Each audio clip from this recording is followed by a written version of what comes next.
Hi friends, எல்லாருக்கும் good morning. இன்றைக்கி வெண்டைக்காய் ஃப்ரை தான் பண்ண போகிறேன். பாருங்கள், கடாய் வச்சு எண்ணெய் ஊற்றி கடுகு தாளிச்சிட்டு உளுத்தம்பருப்பு போட்டு கொஞ்சம் கருவேப்பிலையும் போட்டுட்டு சின்ன வெங்காயம் 5 போட்டுருக்குறேன். 5 போட்டு நல்லா ஃப்ரை பண்ணிக்கோங்க.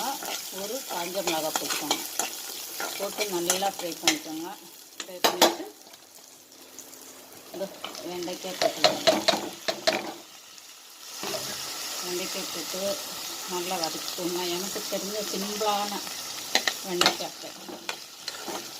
தண்ணி கழித்து இது பண்ணணும், ஃப்ரை பண்ணணும்.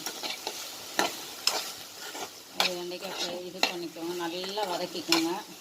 எண்ணெய் இருக்குது, அதனால நல்லா வதக்கிக்கோங்க. வதக்கிட்டு குழம்பு மிளகாய் பொடி போட்டு உப்பு போடணும். அவ்வளோதான். உப்பு போட்டு அப்புறமா தண்ணி தெளித்து வதக்கணும். அவ்வளோதான், வெண்டைக்காய் ரெடி. Okay, by.